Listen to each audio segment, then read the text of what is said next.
सियापति रामचंद्र भगवान की। कहते हैं हम सांस ले रहे हैं इस जान की बदौलत। हम जो सांस ले रहे हैं, शरीर में जब तक जान है तभी तक सांस ले रहे हैं ना। अभी प्राण निकल जाए तो सांस ले पाएंगे। वैसे ही शरीर में जान तभी तक है जब तक हमारे राम की कृपा हमारे ऊपर है। नहीं तो सांस जब ऊपर करते हैं तो छूट पाएगा कि नहीं सांस, ये हमको पता नहीं है। एक मिनट के समय भाग में खत्म हो जाएंगे हम लोग। इसीलिए आइए सुंदर भजन सुनते हैं। हम सांस ले रहे हैं इस जान की बदौलत। हम सांस ले रहे हैं इस जान की बदौलत। और जान जिस्म में गए, और जान जिस्म में गए श्री राम की बदौलत। और जान जिस्म में गए श्री राम की बदौलत। हम सांस ले रहे हैं इस जान की बदौलत। हम सांस ले रहे हैं इस जान की बदौलत। और जान जिस्म में गए, और जान जिस्म में गए श्री राम की बदौलत। और जान जिस्म में गए श्री राम की बदौलत।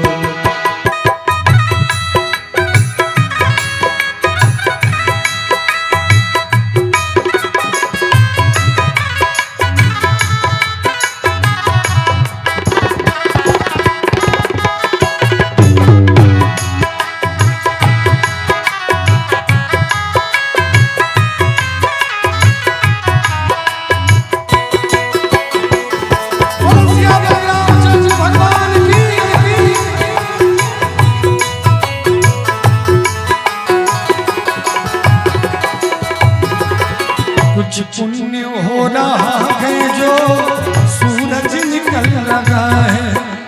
देखिए कुछ तो पुण्य हो रहा है धरती पर जो सूरज निकल रहा है। नहीं तो मैंने चाहे लाख बार क्यों ना कह दूं, इस गीले मिट्टी पे कौन बैठता। कहीं ना कहीं पुण्य है। मैं भी देखना चाहता था कि कुछ पुण्य आत्मा तो यहाँ जरूर होंगे जो गीली मिट्टी पे भी बैठने के लिए तैयार हो जाएंगे, है ना। कपड़ा कल साफ हो सकता है, कपड़ा कल साफ हो सकता है, सूख सकता है, लेकिन धीरज कांत कल नहीं आ सकता है। कोई विकल्प नहीं है। इसलिए सत्संग में बैठिए और एकदम इसी तरह से आसन जमा के बैठिए, क्योंकि जब तक आप पुण्य नहीं करेंगे तब तक उसका फल मिलने वाला नहीं है। हमारे गुरुजी ने कहा है कुछ पुण्य हो रहा है जो सूरज निकल रहा है। कुछ पुण्य हो रहा है जो सूरज निकल रहा है। कुछ पुण्य हो रहा है जो सूरज निकल रहा है। कुछ पुण्य हो रहा है जो सूरज निकल रहा है। और धरती थमी है सदियों से, धरती थमी है सदियों से इंसान की बदौलत। धरती थमी है सदियों से इंसान की बदौलत। हम सांस ले रहे हैं इस जान की बदौलत। हम सांस ले रहे हैं इस जान की बदौलत। और जान जिस्म में गए, और जान जिस्म में गए श्री राम की बदौलत। और जान जिस्म में गए श्री राम की बदौलत।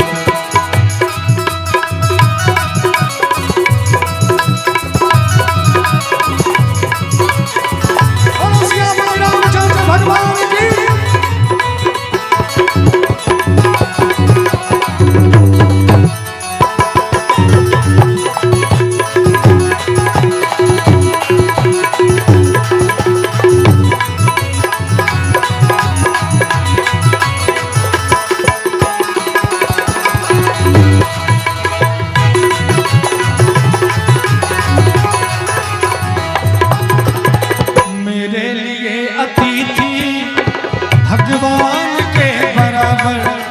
हमारे यहाँ और खास करके मिथिला धाम में अतिथि को देवता मानते हैं, है कि नहीं? अतिथि को हम लोग देवता मानते हैं, पाहुन मानते हैं, देवता मानते हैं, भगवान मानते हैं। तभी तो भगवान भी हमारे यहाँ अतिथि बन गया है, हमारे राम जी हमारे मिथिला धाम में।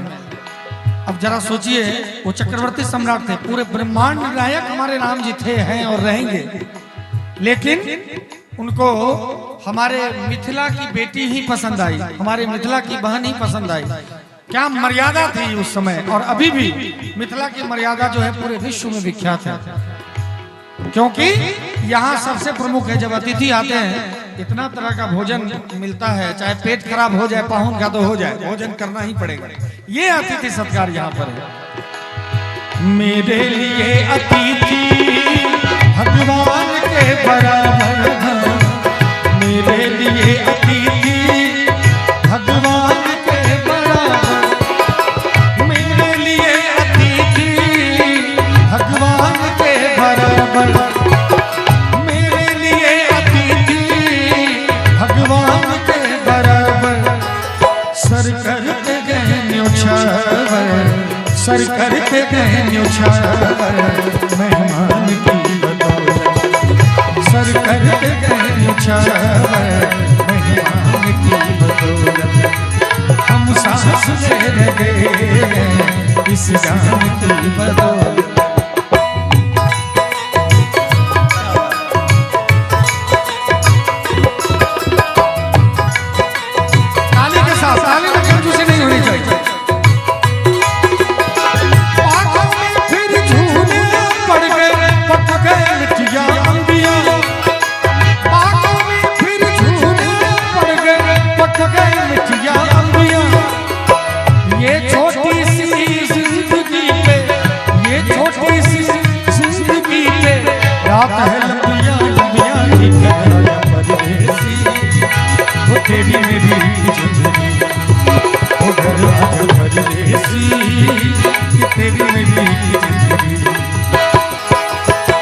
उड़ जा काले कावा तेरे मुंह बिच खंड पावा, ले जा तू संदेशा मेरा मैं सदके जा। बागों में फिर झूले पड़ गए, पक गए मिठिया अंबिया, बागों में फिर झूले पड़ गए, पक गए मिठिया अंबिया। एक्चुअली जिनको जानकारी नहीं होगी मैं बता दूं कि मेरा नानी गांव मधुबनी है, शाहपुर पंडौल के पास है, वहाँ है। मैं जब दरभंगा मधुबनी आता हूँ तो मुझे नानी गांव की याद आती है। बहुत छोटा था मैं, 12-13 साल का था, मम्मी पापा दोनों गुजर गए, है नहीं, बहुत छोटे से नहीं है तो, लेकिन उतना याद है मुझे कि जब मेरी माँ को आना होता था नानी गाँव, नानी कितना बेसब्री से इंतजार करती थी मेरी बेटी आ रही है। इस गीत के साथ मेरा बड़ा दर्द जुड़ा हुआ है। इस क्षेत्र में आता हूं तो बहुत हृदय में एक हुक सी उठती है कि अभी नानी जिंदा है, माँ नहीं है, पिता नहीं है, तो नानी गांव जाने का थोड़ा कम मौका मिल पाता है। लेकिन मुझे याद है कि जब मेरी माँ को आना होता था तो नानी कितना बेसब्री से इंतजार करती थी। ऐसा लगता था कि वो अपनी पलकें बिछा दें, कलेजा निकाल के हम लोगों के लिए रख देगी नानी। वो दृश्य मुझे याद है, इसीलिए कहना चाहूंगा कि बागों में फिर झूले पड़ गए, पक गए मिठिया अंबिया। पंजाबी शब्द है। नानी कहा करती थी माँ से कि अब सावन का महीना है, आ जाओ, चूड़ी पहनाना है। हमारे यहाँ प्रथा है, बेटी को हरी चूड़ी देते हैं सावन में, है कि नहीं? पता है कि नहीं सबको? तो नानी बुलाती थी माँ को, चिट्ठी लिखती थी, उस समय चिट्ठी का जमाना था, याद है मुझे पूरा। चिट्ठी पढ़ती थी, मेरी माँ को पढ़ने नहीं आता तो बगल वाले से पढ़वाती थी, फिर मेरे पापा लिख के भेजते थे, नानी पढ़वाती थी कि मैं कितने तारीख को आ रही हूँ। तो ये सब चीजें याद है मुझे।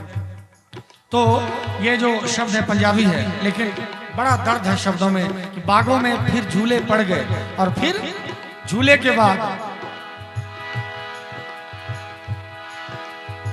जब आम का समय आता है, जितने लोग हैं, जितने बच्चे यहाँ पर हैं, खास करके उस समय गर्मी की छुट्टी होती है और सभी लोग गर्मी छुट्टी ज्यादातर नानी गांव में बिताते हैं। तो अब गर्मी छुट्टी बिताने का मेरा समय तो है नहीं, लेकिन जब गर्मी छुट्टी आती है तो नानी गांव की याद आती है। तो मेरी नानी माँ से कहती थी कि बागों में फिर झूले पड़ गए, पक गए मिठिया अंबिया, और ये छोटी सी जिंदगी पे, ये छोटी सी जिंदगी पे रात है लंबिया लंबिया, घर आजा परदेसी, वो तेरी मेरी जिंदगी, वो घर आजा परदेसी, तेरी मेरी जिंदगी।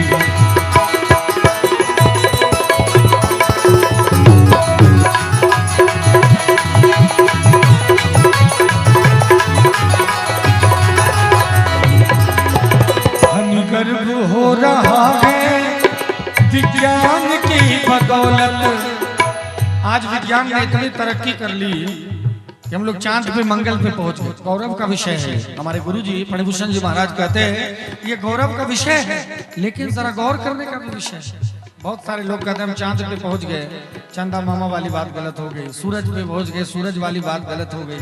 लेकिन ये अध्यात्म कुछ नहीं है। बहुत सारे बेवकूफ मूर्ख लोग बोलते हैं, लेकिन जरा शब्दों पे ध्यान दीजिएगा कि फनी गर्व हो रहा है विज्ञान की बदौलत, फनी गर्व हो रहा है विज्ञान की बदौलत, फनी गर्व हो रहा है विज्ञान की बदौलत, फनी गर्व हो रहा है विज्ञान की बदौलत। लेकिन विज्ञान का वजूद है, विज्ञान का वजूद है भगवान की बदौलत, विज्ञान का वजूद है भगवान की बदौलत। हम सांस ले रहे हैं इस जान की बदौलत, हम सांस ले रहे हैं इस जान की बदौलत, हम सांस ले रहे हैं इस जान की बदौलत।